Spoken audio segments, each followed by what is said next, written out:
by the South African Ambassador, Mr. Ghulam Hoosein. So, Mr. Ambassador, you have the floor.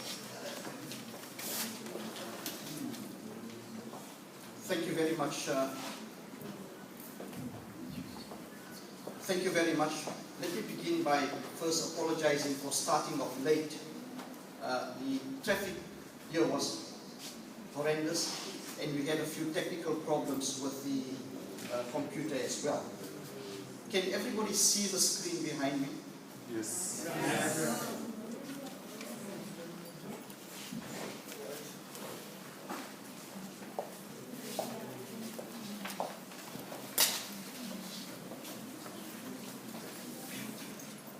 Friends, thank you very much for taking an interest in not only the first president of South Africa, not only a son of Africa, but an international icon and legend, Nelson Mandela. Who is this man? And are we interested in the man as he is, or are we interested in his ideas? What is also important, I think, is to realize that in each one of us, there is a Nelson Mandela. What do I mean when I say that there's a Nelson Mandela in each one of us? You will find out about that during the course of this presentation. If we talk of Nelson Mandela, the man, we know that he was born 95 years ago. We know that he is currently recuperating in hospital.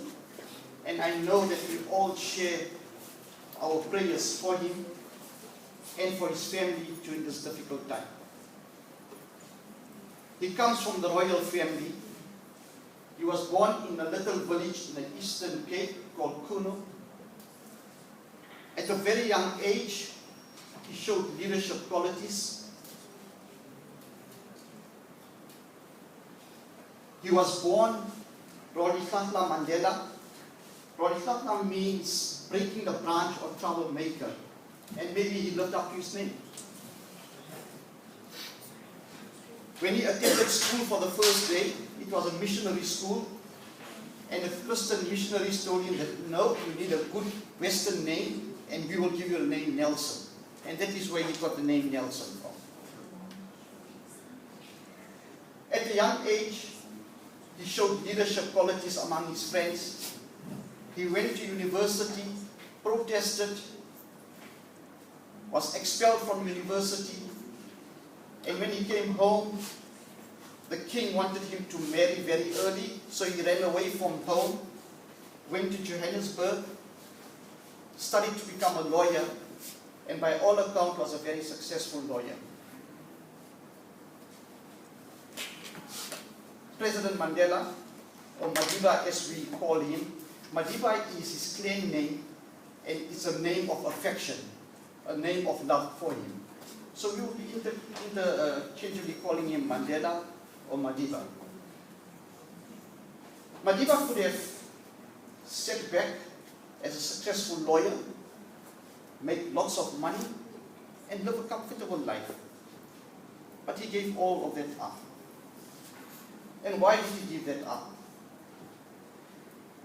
The South Africa of today is very, very different from the South Africa I grew up in, or what South Africa was in 1994. It was a country which was ostracized or boycotted by the rest of the world.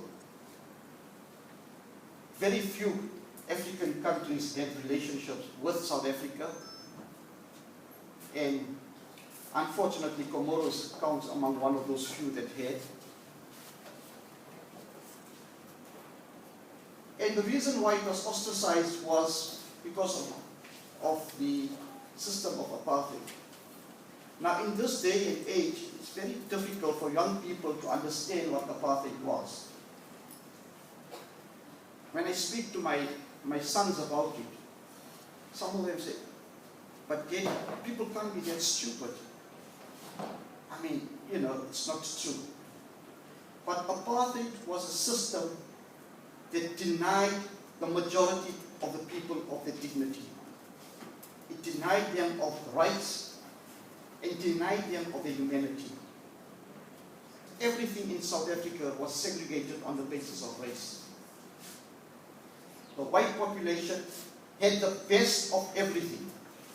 They had big houses with swimming pools, small schools with the best equipment and the best teachers, the best hospitals, the best work. Majority of the black people, and when we talk of black people, it was anybody that was not white. So even people of Indian descent or colored descent were regarded as black. Had to undergo humiliation and suffering all the time. The schools were overcrowded. It was not unusual to find a school with 50 or 60 people, pupils in a class. The government spent 5 times more money on a white child than on a black child.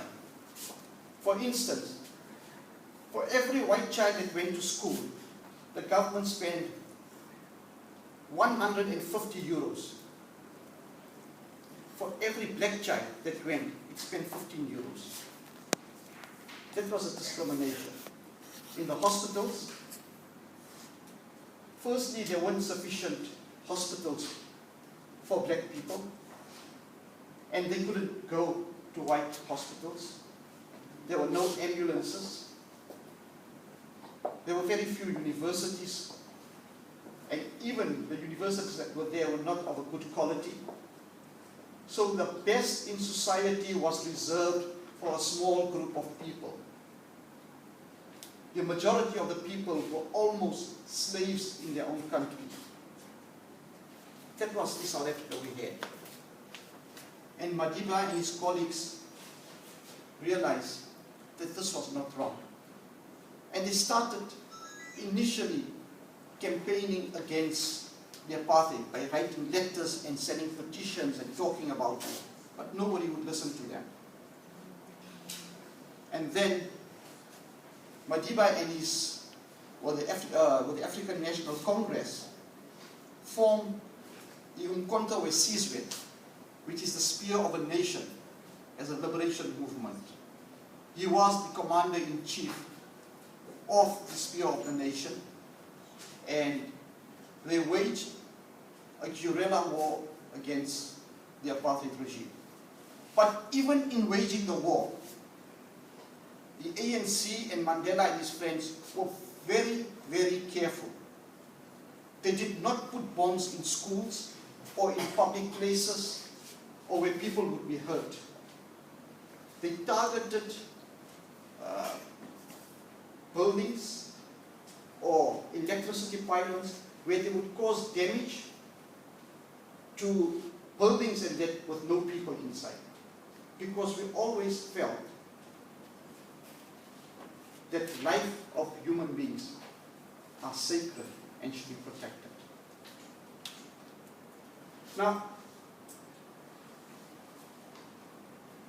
very many people say that Mandela fought for the black people. That is not true.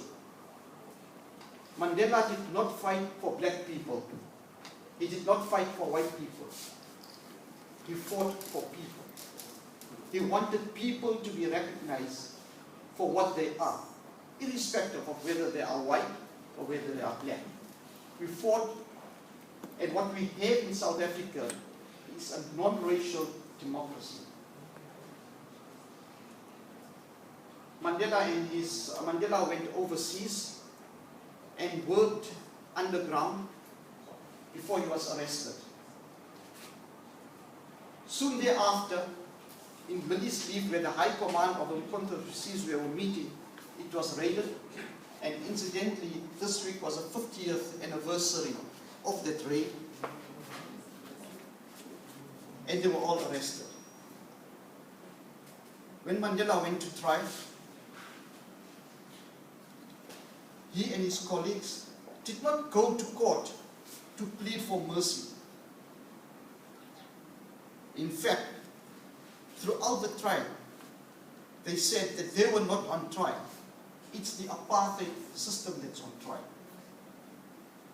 And it's very important, you know, ordinary people like you and I, when we are in trouble, we find the quickest way out. Let's say sorry, let's say we made a mistake, or let's say we weren't there. But this was not Madiba and his colleagues. They went to court firmly, and there was a real danger that they would be sentenced to death because they were charged with treason. Tell me, I hope I'm not going too fast for anybody. If you think I'm going fast, just put up your hand, and if you have any questions also, let me know. At his trial, and I think he asked to address the court. And what did he say to the court? He said that during my lifetime, I have dedicated myself to the struggle of African people. I have fought against white domination, and I fought against black domination. I have cherished the ideal of a democratic and free society in which all persons live together in harmony and with equal opportunities. It is an ideal which I hope to live for and to achieve, but if needs be, it is an ideal for which I am prepared to die. These are the powerful words. Because in it, as I said before, he did not fight for the black people, he did not fight for the white people. What he wanted was equal opportunities for everybody, and where people would live in harmony with each other. He knew, and the ANC knew, that if we would continue with discrimination, if we would continue with apartheid, it's going to cause problems and warfare. And that is what he wanted to end. President Mandela spent 27 years in prison. Many of those years was in Robben Island.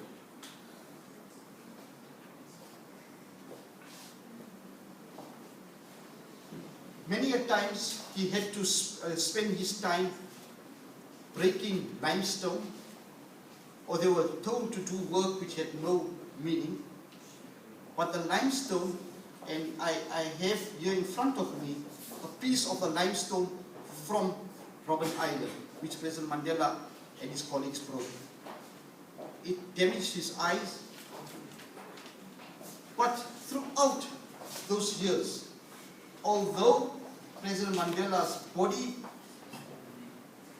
was in prison, his ideas, his spirit, and his belief in the freedom of the people did not falter. He had to undergo much hardship in prison. He was not able to attend the funeral of his own mother, his own son.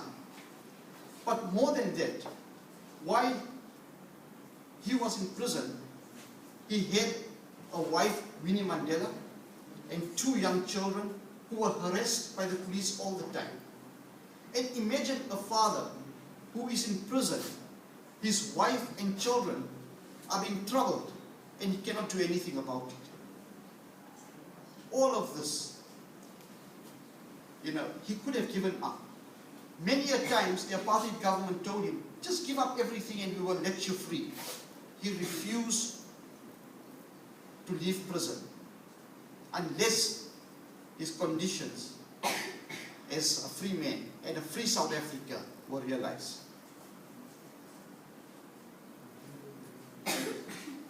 I told you earlier that we all have a Mandela in us.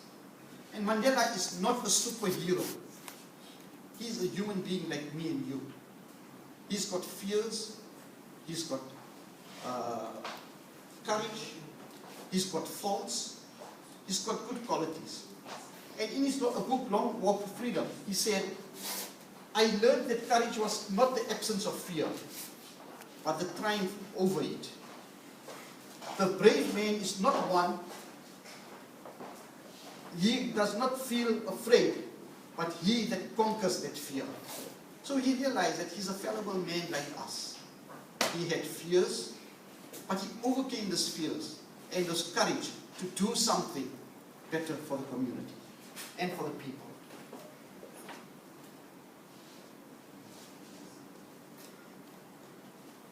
After 27 years of imprisonment, President Mandela was freed. And what would a normal person like you and I do if we come out of so much of suffering and injustice? We would say we want to take revenge on people, the people that ill-treated us. Let's ill-treat them now.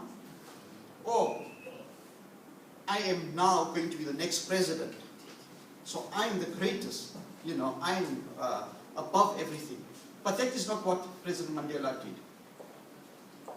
When he was released from prison on the 11th of February 1990, he said, I stand here before you not as a prophet, but as a humble servant of you, the people. Your tireless and heroic sacrifices have made it possible for me to be here today. I therefore place the remaining years of my life in your service. Now, let us examine that. And in your mind, think of leaders these days. When he said, I am not a prophet, he says, I don't have all the solutions. I'm just an ordinary person. But more importantly, he said, I am a humble servant of the people. Leaders and you should become servants of the people. Your objective in life is not only to make your life comfortable, but more importantly, to make the life of the people much better. And then he says, your tireless and heroic sacrifices have made it possible. Now here is a man who spent 27 years of his life, who sacrificed 27 years in prison, telling the people that it's your sacrifices that made this possible. He acknowledged the support and and the service that he was to do for the people. He went on to say that he places the remaining years of his life at your service, and he did that. Now, how do we honor that? Because he had put his life to the service of the people, we should also put our lives for the service of our people.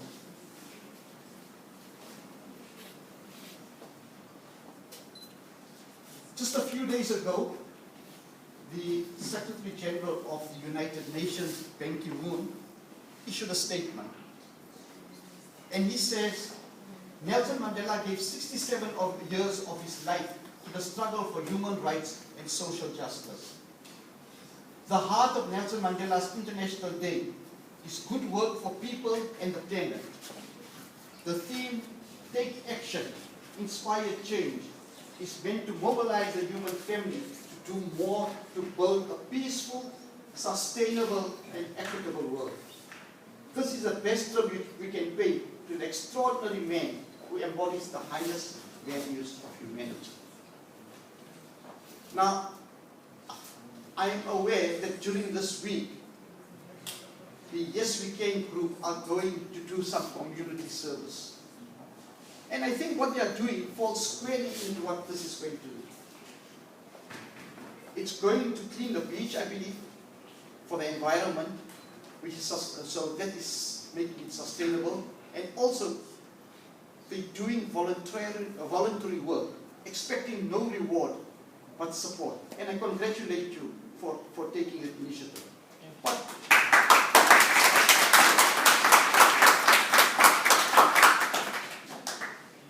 But it should not stop there.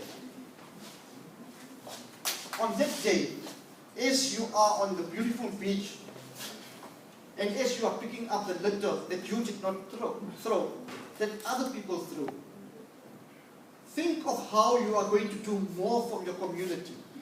How are you going to improve the lives of other people? And let this be a sustained effort throughout the year. It should not only be a Nelson Mandela Day. We should try and make a Nelson Mandela life of service to everybody.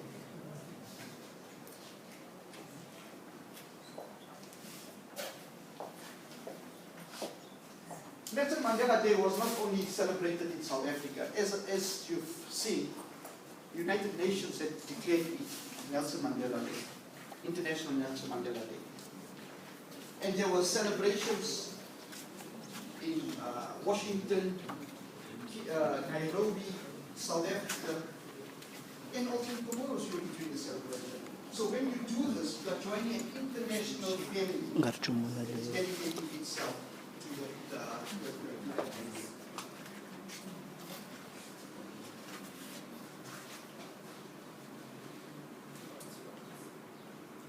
Aidan Haddad, who wrote the life on Mandela, the author, says in his book that Mandela has become synonymous with the climb of the human spirit. What does he mean by that? The fathers and the architects of apartheid thought that by putting Nelson Mandela away in a prison, and this prison was on an island, in a cold cell, they thought they would break his spirit and his yearning for freedom and his concern for the people. But they did not succeed. He came out stronger from it. So, when you talk of Nelson Mandela, you talk of the human spirit. And this is what we mean when we say everyone else has a Nelson Mandela in himself. You all have the human spirit. No matter what people do, what people say, do not give up on your ideals and your dreams. His name will forever speak of his capacity for suffering, victory over adversity, of patience, forgiveness, and steadfastness. I have that conviction that principles will endure. You know, apartheid, corruption, discrimination, all of that will not endure. It will always be defeated. Truth, justice, and the good of mankind will always come up tops. So sometimes, if you are fighting against something, or you don't like a certain evil, don't be disheartened. Think of Mandela and his colleagues who were in prison, who were never disheartened. Think of their courage. But in your courage, you should be humble and compassionate and forgiving. You know, after President Mandela came out of prison, the president at that time when he was sent to prison was Henry, or the architect of apartheid was Henry Verwoerd.